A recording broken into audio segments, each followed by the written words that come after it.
Good morning, good morning, good morning, good morning, good morning. A very good morning to all. Good morning, Shaleen, Madhu, Shivam, Rahul, Pushkar, Divyansh, Kundan, Ankan, अंकन, भूमि, गौरव, दिव्या, श्रुति, आकांक्षा, नीतेश, पारुल, निधि, पलक, श्याम, गौरव, कुमार, अजय, योगित।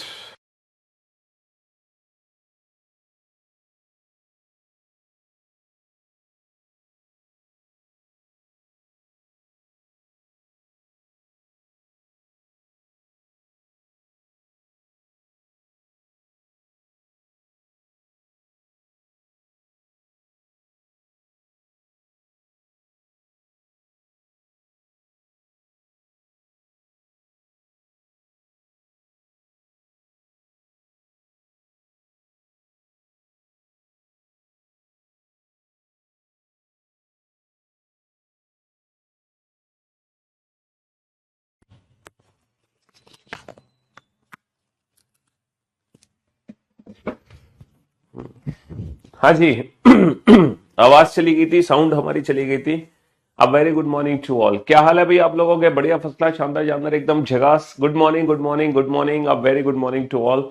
तो जैसे कि आप लोगों को पता है, आप लोगों के बैच में अल्फाबेटिकल सीरीज चैप्टर कंप्लीट हो गया। उसके बाद हमने लेटर सीरीज करा दिया। उसके बाद हमने पेयर फॉर्मेशन करा दिया, है ना। 3 चैप्टर कंप्लीट हो चुके हैं और ये जो चौथा चैप्टर है ये स्टार्ट हुआ है, 4th चैप्टर। भैया 3 चैप्टर्स हमारे कंप्लीट हो चुके हैं। कौन कौन से कंप्लीट हो गए? अल्फाबेटिकल सीरीज कंप्लीट हो चुका है आप लोगों के बैच में, लेटर सीरीज कंप्लीट हो चुका है, पेयर फॉर्मेशन कंप्लीट हो चुका है, और ये जो चैप्टर हम स्टार्ट करने जा रहे हैं, है ना, स्टार्ट हो चुका है बेसिकली कोडिंग डिकोडिंग, है ना। ये सबसे शानदार और जानदार चैप्टर है। इस चैप्टर से क्वेश्चन एग्जाम में आ भी सकता है और नहीं भी आ सकता, है ना। ये डेफिनेटली 1 से 2 क्वेश्चन आते ही आते हैं। इससे एग्जाम में क्वेश्चन आ भी सकता है और नहीं भी आ सकता। लेकिन ये जो कोडिंग डिकोडिंग चैप्टर है, इससे कंफर्म बेटा, कंफर्म 4 to 6 क्वेश्चन हमारे एग्जाम में पूछे ही जाते हैं। ये कंफर्म है ना। तो जैसा कि कल मैंने आप लोगों को बताया था कि लेटर कोडिंग में 3 टाइप के क्वेश्चन बनते हैं, है ना। सॉरी, कोडिंग डिकोडिंग चैप्टर में 3 टाइप के क्वेश्चन बनते हैं: लेटर कोडिंग, नंबर कोडिंग और mix coding. Letter coding, number coding और मिक्स कोडिंग, है ना। तो लेटर कोडिंग में टोटल 7 पैटर्न होते हैं। लेटर कोडिंग में टोटल 7 पैटर्न होते हैं, फॉरवर्ड, रिवर्स, क्रॉस। और अब मैं उम्मीद करता हूं कि अगर मैं लेटर कोडिंग का कोई भी क्वेश्चन आपके सामने रखूं जो इन 3 पैटर्न से रिलेटेड हो, फॉरवर्ड, रिवर्स और क्रॉस, तो आप बहुत अच्छे से, है ना, इन तीनों पैटर्न को चेक कर सकते हो कि इस क्वेश्चन में फॉरवर्ड पैटर्न है, रिवर्स पैटर्न है या क्रॉस पैटर्न है। ये तीनों पैटर्न आप अच्छे से कैसे चेक कर सकते हो? क्योंकि अल्फाबेट की प्लेस की वैल्यू आपको पता है, और अगर अल्फाबेट की प्लेस की वैल्यू पता है तो इन तीनों पैटर्न को चेक करना हमारे बाएं हाथ का खेल है। तो मैं उम्मीद करता हूं कि इन तीनों पैटर्न में से किसी भी पैटर्न में कोई दिक्कत नहीं आ रही होगी। ये जो पैटर्न है फॉरवर्ड पैटर्न, ये इजी पैटर्न है ना। और ये जो रिवर्स पैटर्न है, ये पैटर्न इजी टू मॉडरेट है। ये जो पैटर्न है ये इजी टू मॉडरेट है। और जो क्रॉस पैटर्न है ना, क्रॉस पैटर्न, ये मॉडरेट टू टफ है। ये मॉडरेट टू टफ है ना। फॉरवर्ड पैटर्न नो डाउट बहुत इजी पैटर्न होता है ना। Reverse pattern easy to moderate हो सकता है। हम ये नहीं कहेंगे कि हमेशा रिवर्स पैटर्न के इजी वाले क्वेश्चन होंगे। ये इजी टू मॉडरेट होता है, मॉडरेट होता है। और ये जो क्रॉस पैटर्न है ना, ये मॉडरेट टू होता है टफ। ये हमारा जो पैटर्न है ये होता है मॉडरेट टू टफ। लेकिन जब हम प्रैक्टिस करते हैं, आफ्टर प्रैक्टिस बेटा, ये भी हमारे लिए इजी हो जाता है ना। और ये भी हमारे लिए इजी हो जाता है। तो प्रैक्टिस करने के बाद हर चीज हमारे लिए बहुत आसान हो जाती है, बहुत ज्यादा आसान। ठीक है, सारा खेल किसका है? सारा खेल प्रैक्टिस का है। ठीक है। हाँ जी, thank you so much for teaching nicely, gratefully to you. Sir मैं सच बता रहा हूं, मैंने कम से कम कई टीचर बदले थे रीजनिंग में, लेकिन अब जाके मेरे को सेटिस्फेक्शन हुआ है। You are the great. आपके पढ़ाने की स्टाइल ही अल्टीमेट है, यूनिक है, सबसे अलग, एक बार में दिमाग में प्रिंट हो जाती हैं चीजें। चलिए साहब, तो मेरे दोस्तों, मेरे भाइयों, ये इजी हो गया, ये इजी टू मॉडरेट हो गया, ये मॉडरेट टू टफ हो गया। और जब मैं क्वेश्चन आपके सामने लिख रहा हूं, आप रीजनिंग कती जहर पढ़ाते हो, ऐसा लगता है चाहे किसी भी सब्जेक्ट में नंबर आ जाए या ना आए, पर रीजनिंग में सारे हाँ जी। तो मेरे दोस्तों, मेरे भाइयों, मेरे जिगर के टुकड़ों, हमने कुल कितने क्वेश्चन बना लिए थे फॉरवर्ड रिवर्स क्रॉस पैटर्न के लिए? अच्छा, मैंने आपको ये भी बता दिया था कि फॉरवर्ड रिवर्स क्रॉस पैटर्न बेटा कोडिंग डिकोडिंग का जो क्वेश्चन है, कोडिंग डिकोडिंग का जो क्वेश्चन है वो एनालॉजी की फॉर्म में भी एग्जाम में देखने को मिल सकता है। कोडिंग डिकोडिंग का क्वेश्चन क्लासिफिकेशन की फॉर्म में भी देखने को मिल सकता है और सीरीज की फॉर्म में भी देखने को मिल सकता है। और हमने टोटल 30 क्वेश्चन कर लिए और 30 क्वेश्चन करने के बाद हम फॉरवर्ड रिवर्स क्रॉस पैटर्न को चेक करना सीख चुके हैं। ठीक है, अब हम चलते हैं क्वेश्चन नंबर 31। अब मैं बाकी के पैटर्न आपको समझा दूं कि बाकी के पैटर्न कौन कौन से हैं। देखो, सबसे पहला जो पैटर्न था वो फॉरवर्ड पैटर्न था, इसमें कोई शक नहीं है।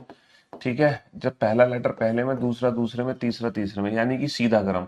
दूसरा जो पैटर्न था वो रिवर्स पैटर्न था, उल्टा क्रम। ठीक है, हाँ जी। तीसरा जो पैटर्न था क्रॉस पैटर्न था, यानी कि तिरछा क्रम। ये 3 पैटर्न हम सीख चुके हैं। बाकी के 4 पैटर्न कौन कौन से होते हैं? Position based pattern. Position based pattern में क्या होता है, यहाँ पे सिर्फ और सिर्फ लेटर्स की पोजीशन बदलती है ना, कोई भी नया लेटर नहीं बनता, लेटर्स की हेरा फेरी होगी। अपोजिट लेटर का पैटर्न, अपोजिट लेटर समझ रहे हो? मैंने आप लोगों को अल्फाबेटिकल सीरीज में प्रैक्टिस कराई थी ना अपोजिट लेटर की, AZ BY C6 DDUE evening F4, है ना, है ना। I want to give Govardhan Giriraj prasad to you, is there any way I can deliver it to you? हाँ, गिरिराज जी महाराज का प्रसाद चाहिए, है ना। वैसे तो मेरा घर अलीगढ़ में है ना, वो मथुरा के बहुत नजदीक ही है, लेकिन मैं फिलहाल तो दिल्ली में ही हूँ, है ना। हमारी क्लासेस भी दिल्ली से होती हैं। अलीगढ़ पे तो सिर्फ हम तभी जाते हैं, है ना, जब कोई फेस्टिवल हो, है ना, दीपावली। तो आपको दीपावली पे ये बात मेरे को पूछनी चाहिए थी, जिस दिन गोवर्धन था उसी दिन अलीगढ़ भिजवा देते प्रसाद, है। हाँ जी। अब दिल्ली कैसे भिजवाओगे प्रसाद, है? क्यों भाई? सर, वेस्ट बंगाल मालदा से बोल रहा हूँ, रीजनिंग को अपने तो पानी पानी कर देते हो। चलिए, तो मेरे दोस्तों, मेरे भाइयों, हमने फॉरवर्ड पैटर्न पढ़ लिया, हमने फॉरवर्ड पैटर्न पढ़ लिया, हमने रिवर्स पैटर्न पढ़ लिया, हमने क्रॉस पैटर्न पढ़ लिया। इन तीनों पैटर्न के लिए ना अल्फाबेट की प्लेस की वैल्यू बहुत जरूरी है, क्योंकि इन तीनों पैटर्न में या तो हम कुछ प्लस कर रहे होते हैं या कुछ हम माइनस कर रहे होते हैं। ठीक है, अब हम बात करते हैं पोजीशन। पोजीशन बेस्ड पैटर्न में क्या होता है, लेटर्स की सिर्फ हेरा फेरी होती है, कोई भी नया लेटर नहीं बनता। अपोजिट लेटर के पैटर्न में क्या होता है कि हम लेटर्स को उनके अपोजिट लेटर में बदल देते हैं, है ना। कानपुर, इंडियन रेलवे, जंगल क्वीन, है ना, याद है ना आप लोगों को? AZ BY C6 DDU evening F4 GT road H high school, I Indian railway, J jungle queen, K Kanpur, L love, M math. You are the best. Online class सिर्फ मैं आपकी वजह से करती हूँ, क्योंकि आपका पढ़ाया हुआ मुझे सारा समझ आता है। शुक्रिया, है ना। तो position based pattern, opposite letter, और छठा जो पैटर्न है वो है कॉमन कोडिंग का पैटर्न। ये सारे पैटर्न आज हम सीखेंगे बेटा। कॉमन कोडिंग का पैटर्न छठा है, कॉमन कोडिंग का पैटर्न। और जो सातवां है वो है इलॉजिकल। हालांकि ये जो इलॉजिकल है अब हमारे एग्जाम में नहीं आता, ये जो इलॉजिकल है अब हमारे एग्जाम में नहीं आता। तो ये जो 4 पैटर्न है इनको आज हम सीखने वाले हैं। ये हम ऑलरेडी कर चुके हैं प्रैक्टिस, ये प्रैक्टिस हम आज करेंगे। पोजीशन बेस्ड क्या है, अपोजिट क्या है, कॉमन कोडिंग क्या है, और इलॉजिकल पैटर्न क्या है। अच्छा, ये सारे के सारे जो पैटर्न है, ये सारे के सारे जो पैटर्न है वो बहुत इजी पैटर्न है, बहुत इजी पैटर्न है। पोजीशन बेस्ड पैटर्न बहुत आसान है, अपोजिट लेटर का पैटर्न बहुत आसान है, कॉमन कोडिंग बहुत आसान है। और इन सारे पैटर्न को चेक करने में ना मुश्किल से मुश्किल 10 से 15 सेकंड लगते हैं। 10 से 15 सेकंड में कोई भी क्वेश्चन आप खत्म कर सकते हो, अगर हमारे एग्जाम में पोजीशन, अपोजिट, कॉमन कोडिंग या इलॉजिकल है। और जब ये सातों पैटर्न की प्रैक्टिस हो जाएगी, फिर उसके बाद दुनिया का फिर उसके बाद दुनिया का कोई भी क्वेश्चन, दुनिया का कोई भी क्वेश्चन आप बना सकते हो रिगार्डिंग लेटर कोडिंग। फिर दुनिया का कोई भी क्वेश्चन आप बना सकते हो रिगार्डिंग लेटर कोडिंग। समझ रहे हो? चलिए साहब, तो क्वेश्चन नंबर 31 नोट डाउन करते हैं। अब आप चेक करना ये अब देखो, ये 3 पैटर्न मैं आपको नहीं दूंगा, फॉरवर्ड, रिवर्स, क्रॉस, ये जो 3 पैटर्न है, ये 3 पैटर्न मैं आपको नहीं दूंगा। अब जो मैं आपको पैटर्न की प्रैक्टिस कराऊंगा ना, अब जो मैं आपको पैटर्न की प्रैक्टिस कराऊंगा वो ये 4 पैटर्न की प्रैक्टिस कराऊंगा, ये 4 पैटर्न की। मैं ये 3 पैटर्न की प्रैक्टिस आपको नहीं कराऊंगा। तो जब क्वेश्चन आपके सामने होगा तब आपको सोचना होगा कि इन चारों में से कौन सा पैटर्न है, तब आपको सोचना होगा इन चारों में से। हालांकि इस वाले पैटर्न को छोड़ दो, ये पैटर्न की प्रैक्टिस मैं सबसे लास्ट में कराऊंगा। फिलहाल हम इन 3 पैटर्न पे ध्यान देंगे, पोजीशन, अपोजिट और कॉमन कोडिंग। ठीक है, जैसे कि एक क्वेश्चन आपके सामने है, एक वर्ड है मदर्स, MOTHERS। मदर्स वर्ड को मैंने कोड किया SREHTOM से। Then what is the code for brought, BROUGHT। ठीक है, पोजीशन बेस्ड पैटर्न में बेटा कोई भी नया लेटर नहीं बनता, पोजीशन बेस्ड पैटर्न में कोई भी नया लेटर नहीं बनता। Humidity, HUMIDITY, humidity is coded as UHIMIDTY। then what is the code for politics, है ना। अगले प्रश्न की तरफ बढ़ते हैं।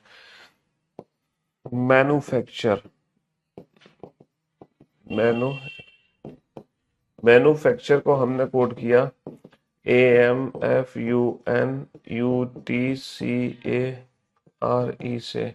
then what is the code for electronics. अच्छा, क्वेश्चंस को देखते ही आपको समझ आ गया होगा कि सर ये पोजीशन बेस्ड पैटर्न है, क्योंकि यहां पर कोई भी न्यू लेटर फॉर्म नहीं हो रहा। देख रहे हो आप, जो लेटर यहां पर है ना, सेम एज इट इज वही लेटर यहां पर है। तो पोजीशन बेस्ड पैटर्न में ना लेटर्स की हेराफेरी होती है, कोई भी नया लेटर नहीं बनता। आप जीके और मैथ्स भी पढ़ा दिया करो सर, प्लीज सर, बहुत अच्छा पढ़ाते हो। अगर मैं जीके और मैथ्स भी पढ़ा रहा होता ना, इंग्लिश भी पढ़ा रहा होता, तो आप शायद मेरी इतनी तारीफ ना करते, क्योंकि मास्टर है ना, आदमी एक ही सब्जेक्ट में हो सकता है ना। हम्म। अर्जुन बेटा है, गांडीवधारी अर्जुन, धनुष बाण चलाने में परफेक्शन थी उनको। वो अब तुम कहो अर्जुन से, अर्जुन तुम गदा भी चलाओ, है क्यों भाई, अर्जुन तुम गदा भी चलाओ, भाला भी फेंको, तो वो संभव नहीं है ना। हाँ जी, चलिए बनाओ, फटाफट से बनाओ, कम ऑन।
यहां पर जो आप क्वेश्चन देख पा रहे हो, ये चीज तो कंफर्म है कि सर इन तीनों में से किसी भी क्वेश्चन में हमें प्लस माइनस नहीं करना, यानी कि इन तीनों में से कोई भी क्वेश्चन बेटा फॉरवर्ड रिवर्स क्रॉस पैटर्न पे आधारित नहीं है।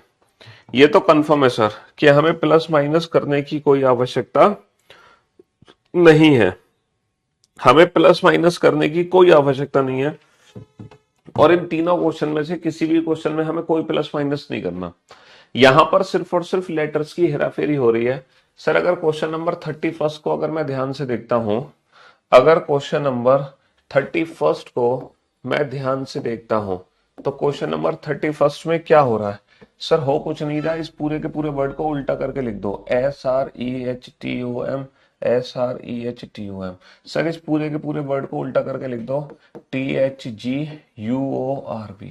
इस पूरे के, यही पोजीशन बेस्ड पैटर्न होता है जब लेटर्स की क्या होती है, लेटर्स की हेराफेरी होती है, यही पोजीशन बेस्ड पैटर्न होता है।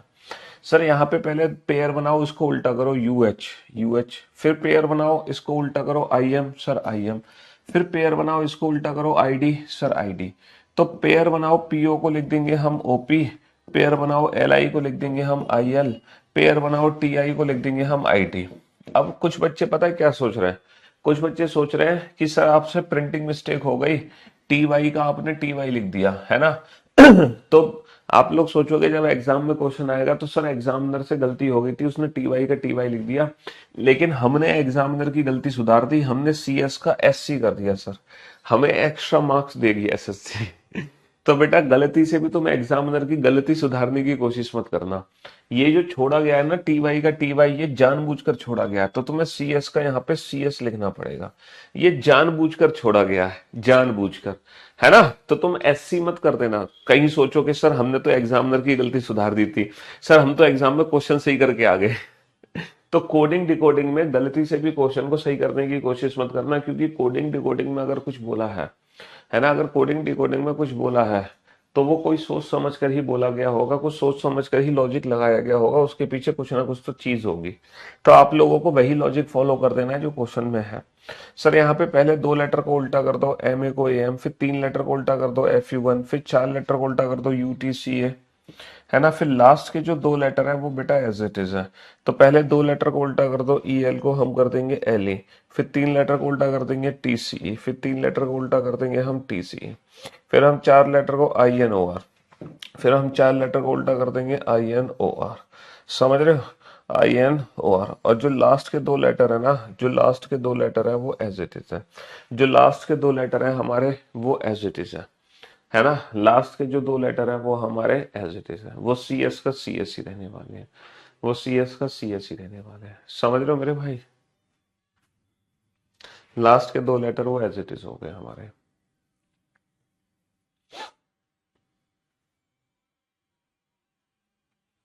लास्ट के 2 लेटर हमारे एज इट इज हो गए। तो ये तीनों के तीनों क्वेश्चन पोजीशन बेस्ड पैटर्न पर आधारित है, और इनमें से किसी भी क्वेश्चन को 10 सेकंड से ज्यादा समय नहीं लगेगा।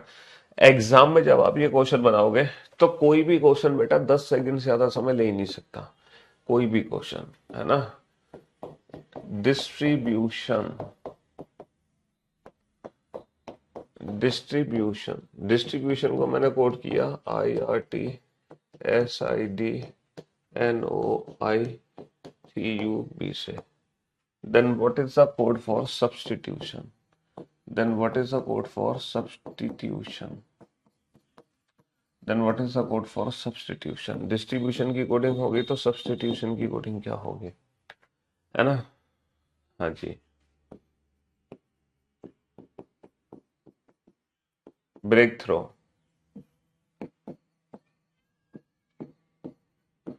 ब्रेक थ्रो को मैंने कोड किया E A O U H R B R G H K T से, है ना। तो बताओ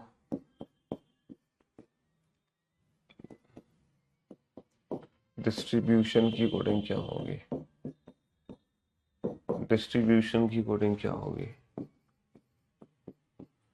हाँ जी,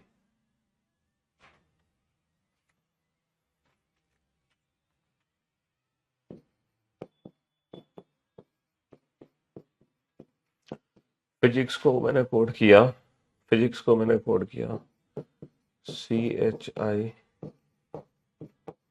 पी एस एस वाई से। तो बताओ हिस्ट्री की कोडिंग क्या होगी, तो बताओ हिस्ट्री की कोडिंग क्या होगी। Option A H I O R S T Y, option second H I O S R T Y, option third H I O S R Y T, option fourth H I O R S Y T. हाँ जी, चलिए साहब। Sir अगर competition की preparation start कर रहे हो तो एक साथ कितने सब्जेक्ट पढ़ने चाहिए। देखो अगर आप कॉम्पिटिशन्स एग्जाम की तैयारी कर रहे हो तो मैं कहूंगा एक साथ, अब तो जमाना ऐसा है कि एक साथ आप चारों सब्जेक्ट भी पढ़ सकते हो, है ना। बस आपको थोड़ा सा ना टाइम मैनेज करना पड़ेगा।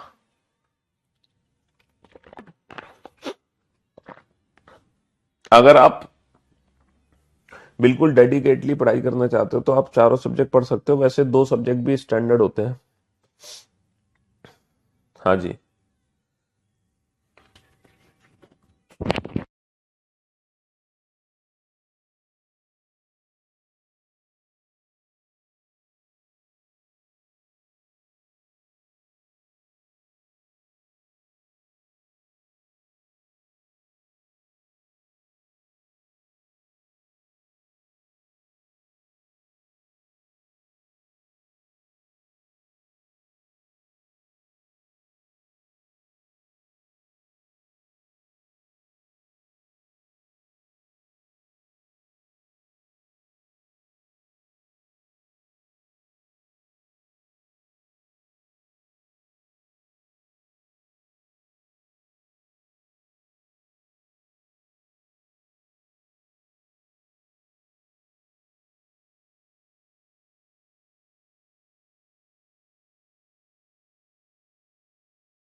हाँ जी, बन गए भाई क्वेश्चंस। देखो क्वेश्चन को देखते ही समझ आ गया होगा कि ये पोजीशन बेस्ड पैटर्न पर आधारित है। क्वेश्चंस को देखते ही समझ आ गया होगा कि सर ये क्वेश्चन पोजीशन बेस्ड पैटर्न पे आधारित है। देखो इस क्वेश्चन में क्या था कि पूरा वर्ड उल्टा करके लिख दिया, इसमें पेयर बना के उल्टे किए, इसमें पहले दो फिर तीन फिर चार, और यहां पर क्या किया है, यहां पर वर्ड को बीच में से डिवाइड किया, हाफ करके उल्टा कर दिया। IRTSID, IRTSID, NOITUB और NOITUB। यहां पर वर्ड को हाफ करो, हाफ करके उल्टा कर दो, ITSBUS, ITSBUS और NOITUT, है ना, NOITUT, NOITUT। सर यहां पर क्या हो रहा है, यहां पर ना पूरा वर्ड पलट के लिखा जा रहा, ना पेयर बना के पलट कर लिखा, ना हाफ हाफ करके पलट के लिखा। तो एग्जैक्टली इस क्वेश्चन में हो क्या रहा है सर, इस क्वेश्चन में जो चेंजेस है ना वो रैंडम चेंजेस है, रैंडम।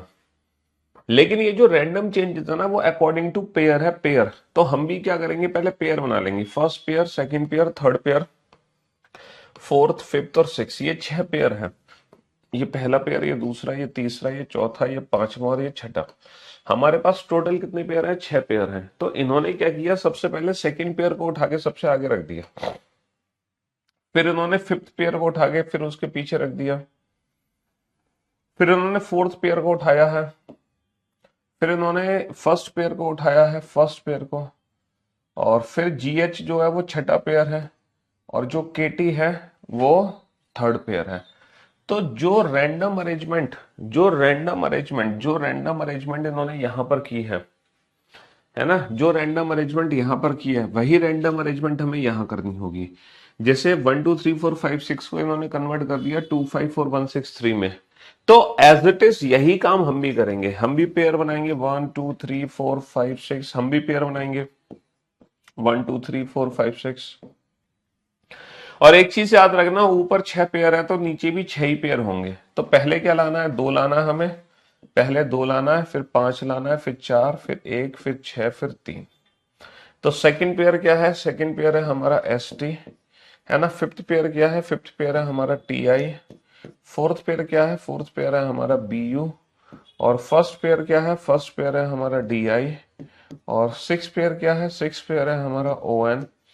और थर्ड पेयर क्या है, थर्ड पेयर है हमारा RI, थर्ड पेयर है हमारा RI। समझ रहे हो? हाँ जी। तो 1 2 3 4 5 6 को 2 5 4 1 6 3 में हमने कन्वर्ट कर दिया, है ना। हम्म। तो जो रैंडम अरेंजमेंट बेटा यहां हो रही है एज इट इज वही रैंडम अरेंजमेंट यहां कर दो, सेम वही रैंडम अरेंजमेंट यहां कर दो, सेम। ठीक है, वही 1 2 3 4 5 6, ये 6 पेयर हो गए हमारे। अच्छा, ये जो क्वेश्चन है, अगर आप सोच रहे हो क्वेश्चन नंबर 36 को भी 35 की तरह सॉल्व करोगे, सर पहले सेकंड लास्ट लेटर को उठा के यहाँ पे रख दो, तो पहले तुम सेकंड लास्ट लेटर को उठा के यहाँ पे रख दो। तो जो हमारा आंसर स्टार्ट होगा, जो हमारा आंसर स्टार्ट होगा वो आर से शुरू होगा, आर से। लेकिन दिए गए विकल्पों में से कोई भी ऑप्शन हमारा आर से शुरू नहीं है, कोई भी ऑप्शन हमारा आर से शुरू नहीं है दिए गए ऑप्शंस में से। तो फिर यहाँ पे पोजीशन बेस्ड पैटर्न है, लेकिन अलग तरीके से है। यहाँ पर जो पोजीशन बेस्ड पैटर्न है वो कोई ना कोई एक लॉजिक के आधार पर है। अब आप वो लॉजिक को आइडेंटिफाई करो कि ये जो लेटर्स हैं ये किस लॉजिक से रीअरेंज किए जा रहे हैं, मतलब क्या लॉजिक यहाँ पर हो सकता है, इन लेटर्स को किस लॉजिक से मैं यहाँ पे रीअरेंज कर रहा हूँ, बताओ क्या लॉजिक मैं यहाँ पर अप्लाई कर रहा हूँ। सर अगर मैं क्वेश्चन को ध्यान से देखूं तो ये जितने भी लेटर्स है ना, इन लेटर्स में एक लॉजिक लग रहा है, पता है क्या, ये सारे के सारे जो लेटर्स है वो अल्फाबेटिकल ऑर्डर में रीअरेंज हो गए, अल्फाबेटिकल ऑर्डर में रीअरेंज हो गए। ये सारे के सारे जो लेटर्स हैं वो अल्फाबेटिकल ऑर्डर में रीअरेंज हो गए, अंग्रेजी वर्णमाला क्रम के हिसाब से। अंग्रेजी वर्णमाला क्रम के हिसाब से इन लेटर्स को मैंने रीअरेंज कर दिया, पहले छोटा सी, फिर उससे बड़ा, फिर उससे बड़ा, फिर उससे बड़ा, फिर उससे बड़ा, फिर उससे बड़ा, फिर उससे बड़ा। तो अंग्रेजी वर्णमाला क्रम के आधार पे मैंने क्या किया, अल्फाबेटिकल ऑर्डर के आधार पे इन लेटर्स को रीअरेंज कर दिया। तो वही काम आपको यहां करना है, इन लेटर्स को अल्फाबेटिकल ऑर्डर के आधार पर रीअरेंज कर दो। तो सबसे छोटा जो लेटर है वो क्या है, H है, फिर I, फिर O, फिर R, फिर S, फिर T, फिर Y, HIORSTY, HIORSTY। तो हम भी क्या करेंगे, अंग्रेजी वर्णमाला क्रम के आधार पे, अंग्रेजी वर्णमाला क्रम के आधार पे इन लेटर्स को हम रीअरेंज कर देंगे। अंग्रेजी वर्णमाला क्रम के आधार पे इन लेटर्स को हम रीअरेंज कर देंगे, है ना। चलिए साहब, चलते हैं। तो ये पोजीशन बेस्ड पैटर्न है। अब मैं उम्मीद करता हूं अब आपको पोजीशन बेस्ड पैटर्न समझ आ गया होगा। हर टाइप के मैंने क्वेश्चन करा दिए पोजीशन बेस्ड पैटर्न में। पूरा वर्ड भी उल्टा हो सकता है, पेयर बना के भी हो सकते हैं, 2 3 4 भी हो सकते हैं, पूरा हाफ ऑफ करके भी हो सकता है, रैंडम अरेंजमेंट भी हो सकती है और अल्फाबेटिकल ऑर्डर भी हो सकती है पोजीशन बेस्ड पैटर्न में। बस पोजीशन बेस्ड पैटर्न में यही क्वेश्चन बनते हैं। चलिए साहब, नेक्स्ट क्वेश्चन पे चलते हैं।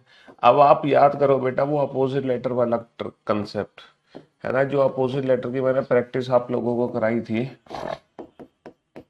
वो आज के लिए कराई थी। जब हमें अपोजिट लेटर्स पता होते हैं ना, AZBY C6D DU E evening F4 GGT road H high school I निन्यानवे J jungle queen K Kanpur L love M man, इन अपोजिट लेटर की प्रैक्टिस से ना इन क्वेश्चंस को देखने का नजरिया ही हमारा बदल जाता है। ये क्वेश्चंस ही हमें ना अलग तरीके से दिखाई देते हैं। ये क्वेश्चंस हमें अलग तरीके से दिखाई देते हैं, है ना। ये क्वेश्चंस ही हमें अलग तरीके से दिखने लगते हैं अगर हमें पोजीशन बेस्ड पैटर्न की प्रैक्टिस होती है। तो क्वेश्चंस को देखने का नजरिया ही हमारा बदल चुका होता है।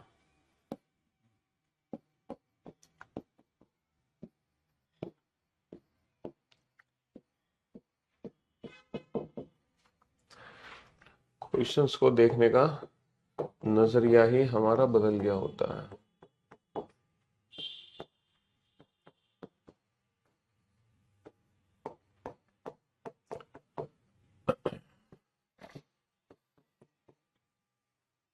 हम्म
चलिए साहब,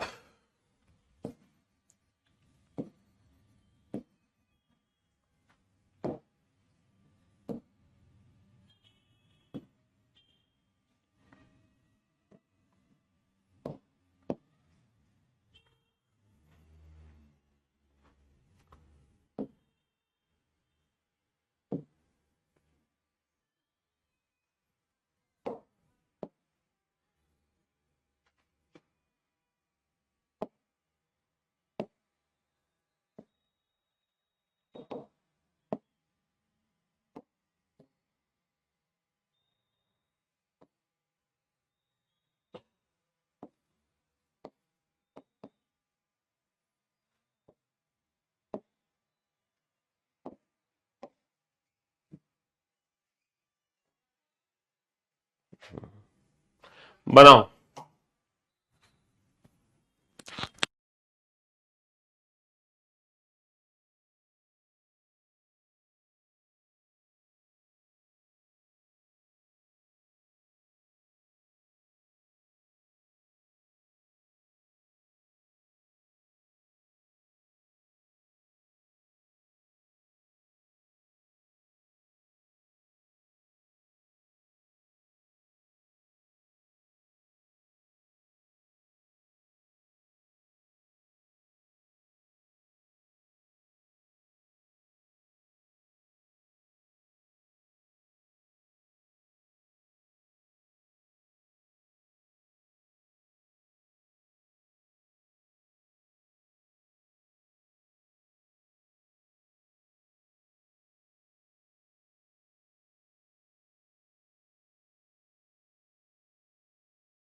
सारे क्वेश्चंस हो गए, बहुत बढ़िया। 41 और 42 भी हो गया।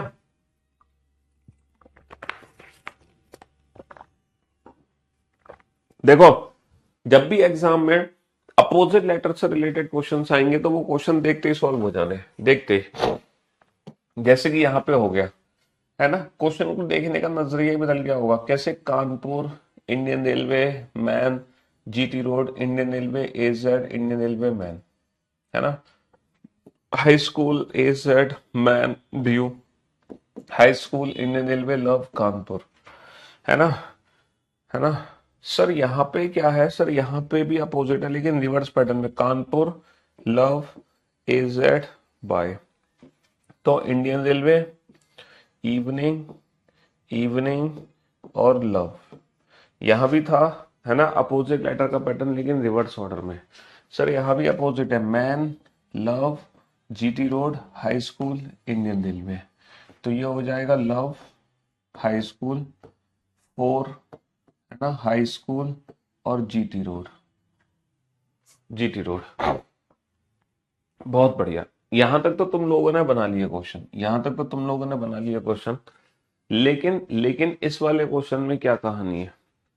सर यहाँ तो जीटी रोड दिखाई नहीं दे रहा कहीं भी है। यहाँ तो सर अपोजिट लेटर है नहीं, GT road AZ man evening. क्या यहाँ पे अपोजिट लेटर का पैटर्न है? सर अपोजिट है लेकिन एक डिफरेंट स्टाइल से। पता है कैसे? अपोजिट करके सब में +1 कर दो अपोजिट करके सब में +1 कर दो, अपोजिट करके सब में +1, T+1 U, Z+1A, N+1O, V+1W, है ना। तो लव इवनिंग, इवनिंग और इंडियन रेलवे, इसके बाद सब में +1 कर दो, L+1 E+1 V+1 I+1, तो L+1 आ जाएगा M, E+1 आ जाएगा F, V+1 आ जाएगा W और I+1 आ जाएगा J, I+1 आ जाएगा J। यहां पर अपोजिट करके +1। ऐसा ही सेम सिनेरियो यहां पर है, high school love four man और ड्यू। ये सीधा अपोजिट नहीं है लेकिन अपोजिट करके क्या है? अपोजिट करके -1 है, H-1G, L-1K, F-1E, M-1L और W-1V। तो GT road Indian railway AZ Indian railway man. अब हम -1 -1 -1 -1 -1 कर सकते हैं। G-1 F आ जाएगा, I-1 H आ जाएगा, Z-1 Y आ जाएगा, R-1 Q आ जाएगा और M-1 L आ जाएगा। तो ये दो ऐसे क्वेश्चंस थे, ये दो ऐसे क्वेश्चंस थे तो थोड़े से डिफरेंट क्वेश्चन है ना। ये दो ऐसे क्वेश्चन है जो थोड़े से डिफरेंट क्वेश्चन है, और इन दोनों के अलावा बाकी जो अपोजिट लेटर वाले क्वेश्चन थे वो तो सीधे सीधे हैं।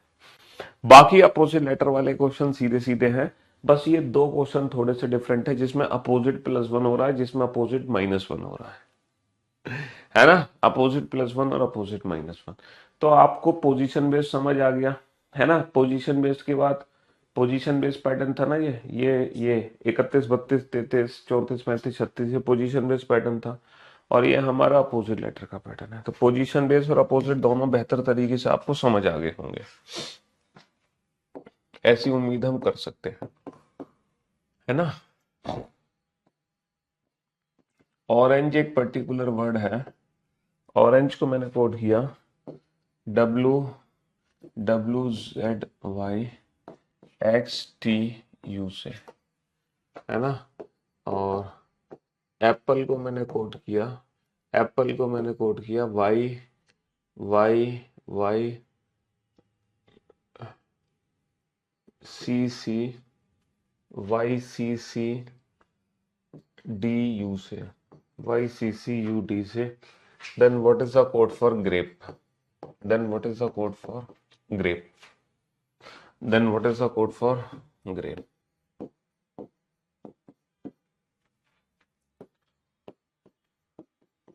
प्ले को मैंने कोड किया डॉलर हैज परसेंटेज कॉपीराइट से, एक second, dollar hash percentage copyright से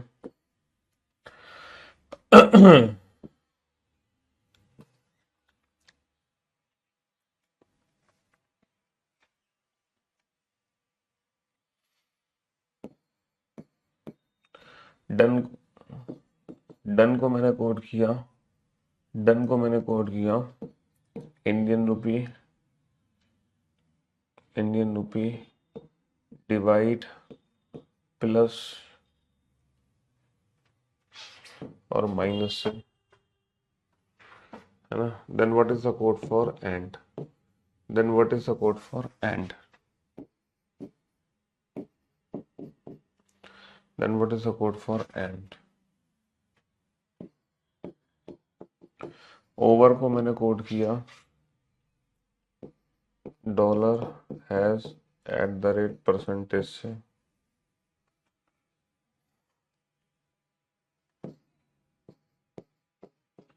लव को मैंने कोड किया dollar hash at the rate copyright से। Then what is the code for, then what is the code for, then what is the code for L, L की coding क्या होगी, then what is the code for L, L की coding क्या होगी, then what is the code for L, L की coding क्या होगी। राम को कोड किया मैंने 1 to 3 से, मैड को कोड किया मैंने 1 to 4 से।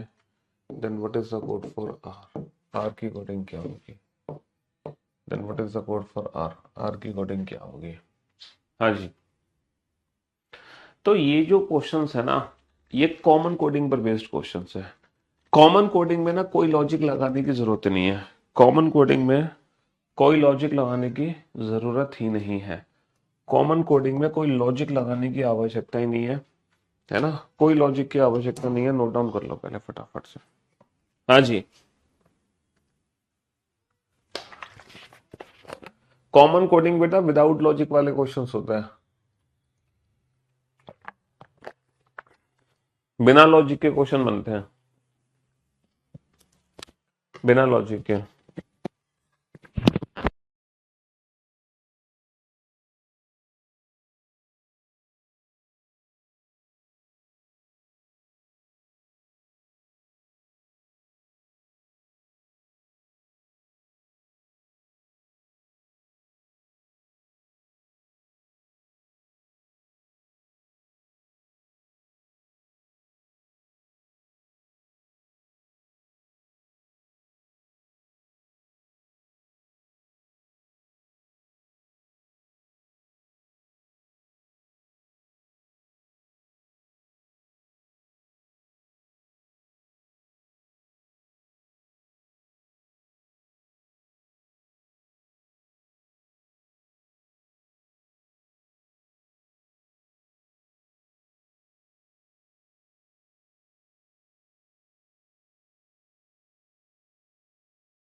कॉमन कोडिंग में दिक्कत हो रही है?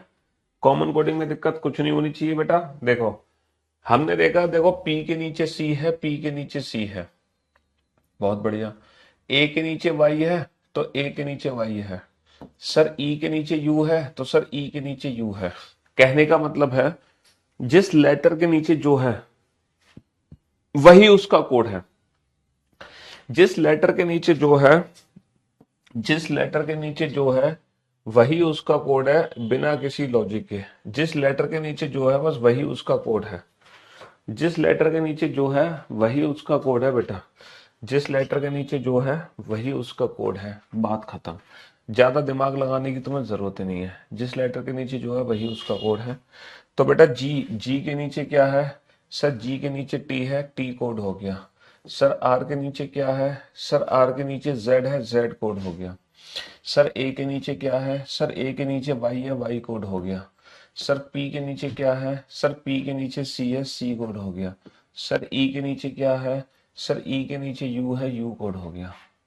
तो जिस लेटर के नीचे जो है ना, बस वही उसका कोड है, without any logic, without any logic. Question number 42 में प्लस वन करके कैसे होगा बेटा? प्लस वन कहाँ करोगे तुम? एच प्लस वन तो आई होता है, प्लस वन कैसे हो रहा है? प्लस वन तो लॉजिक ही नहीं हो रहा ना सेट। हम्म।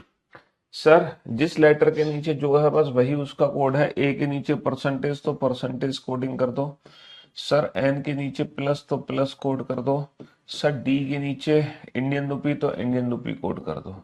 बस जिस लेटर के नीचे जो है बस वही उसका कोड है, बात खत्म। सर यहां पर क्या करें? सर जिस लेटर के नीचे जो है वो उसका कोड नहीं है। पूछो क्यों? क्योंकि सर ई थर्ड लेटर है, third letter at the rate है, लेकिन यहां पर जो ई है वो फोर्थ लेटर है। तो फोर्थ लेटर बेटा एट द रेट होना चाहिए था, जबकि fourth symbol eight the rate नहीं है। इसका मतलब इस क्वेश्चन में जिस लेटर के नीचे जो है वो उसका कोड नहीं है। तो ये वाला क्वेश्चन कैसे सॉल्व होगा? ये वाला क्वेश्चन ऐसे सॉल्व होगा, यहाँ पे तीन लेटर है ओवीई। सर यहाँ भी तीन लेटर है ओवीई। तो इन तीन लेटर के जो तीन सिंबल हैं वही इन तीन लेटर के तीन सिंबल यहाँ भी है। तो कौन कौन से सिंबल कॉमन है? Dollar hash at the rate, dollar hash at the rate.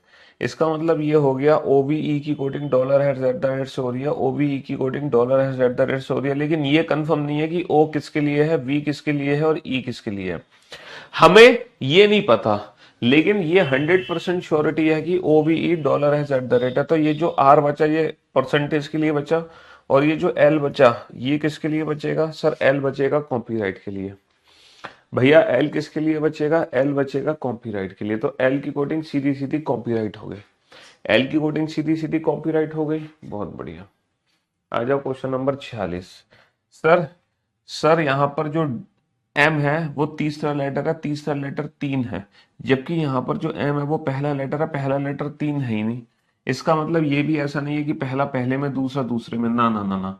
जैसे यहां पर था ना पहला पहले में दूसरा दूसरे में, लेकिन ये दो क्वेश्चन ऐसे हैं जो इस पैटर्न को फॉलो नहीं करते। ये किस पैटर्न को फॉलो करते हैं? जैसे कि सर यहाँ पर ए और एम कॉमन है, सर यहाँ भी ए और एम कॉमन है, तो राइट हैंड साइड पे वन टू कॉमन है, यहाँ भी वन टू कॉमन है। इसका मतलब ये है कि जो ए एम की कोडिंग है वो वन टू से हो रही है, जो ए एम की कोडिंग है वो वन टू से हो रही है। तो ये जो आर लेटर बचा ये किसके लिए बचा? आर बचेगा तीन के लिए। और बेटा डी किसके लिए बचेगा? आर बचेगा तीन के लिए, डी बचेगा चार के लिए। और ये जो ए है इसकी कोडिंग एक और दो में से कुछ भी हो सकती है, और ये जो एम है इसकी कोडिंग भी एक और दो में से कुछ भी हो सकती है।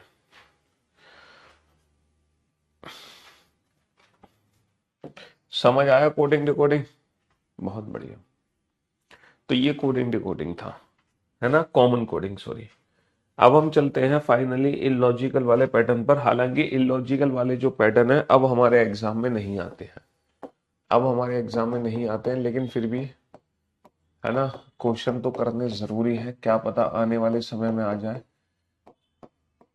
और ये जो मैं क्वेश्चन करा रहा हूं ना ये एग्जाम में पूछे गए क्वेश्चन है ना, एग्जाम में पूछे गए क्वेश्चन है।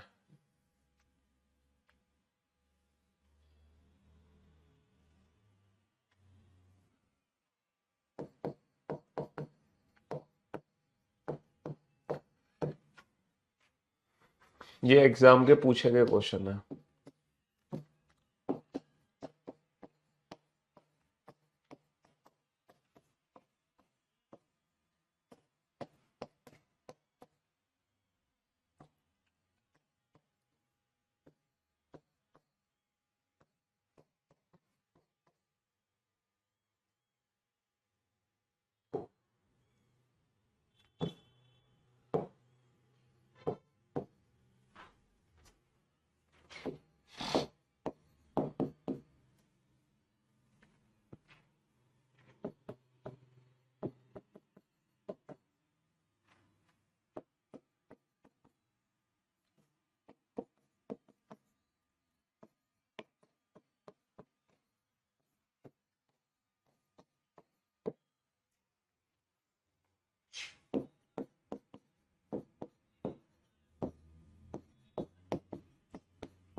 हाँ जी।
हाँ जी।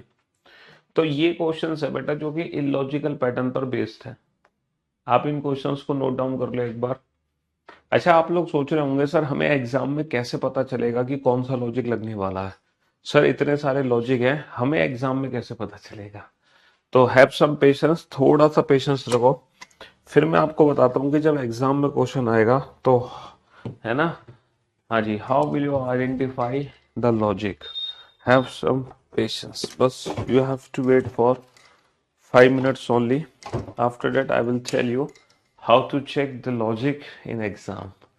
ठीक है, how to check which logic is using.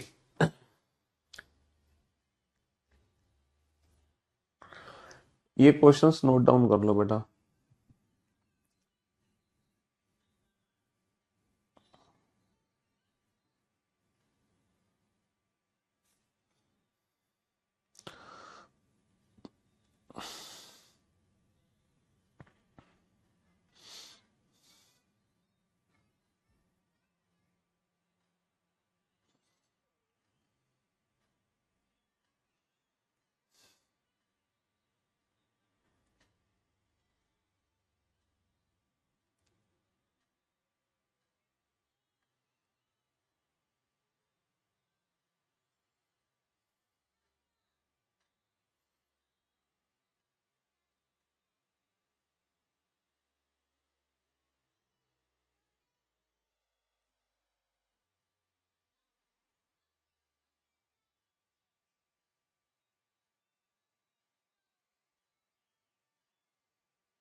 हाँ जी,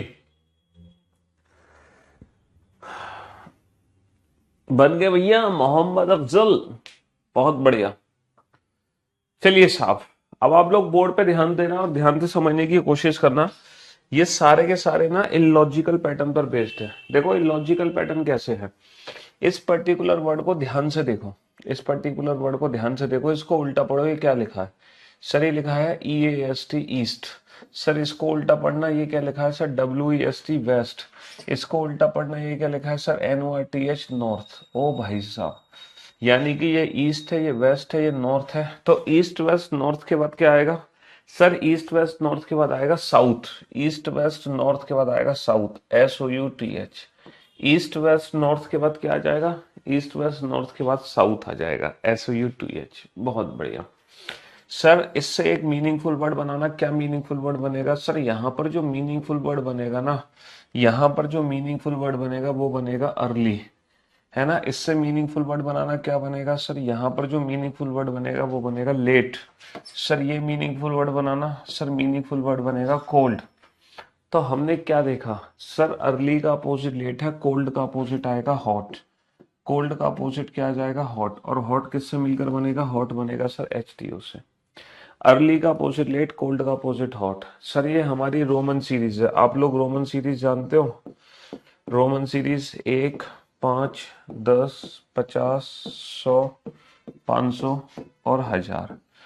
तो रोमन में एक को फर्स्ट लिखते हैं। जैसे आप जब पहली कक्षा में थे तो आप ऐसे लिखते थे ना, पहली first class, second class, third class, fourth class, fifth class, six class, seventh class, eighth class, ninth class. तो रोमन सीरीज में ये सिंबल्स होते हैं, जैसे कि ये रिप्रेजेंट करता है एक को, ये रिप्रेजेंट करता है पांच को, ये रिप्रेजेंट करता है 10 को, है ना। 1, 5, 10, 50, 100, 500, 1000। तो 1000 को रोमन सीरीज में IBX LCD M। 1000 को रोमन सीरीज में क्या लिखते हैं? 1000 को रोमन सीरीज में लिखते हैं M।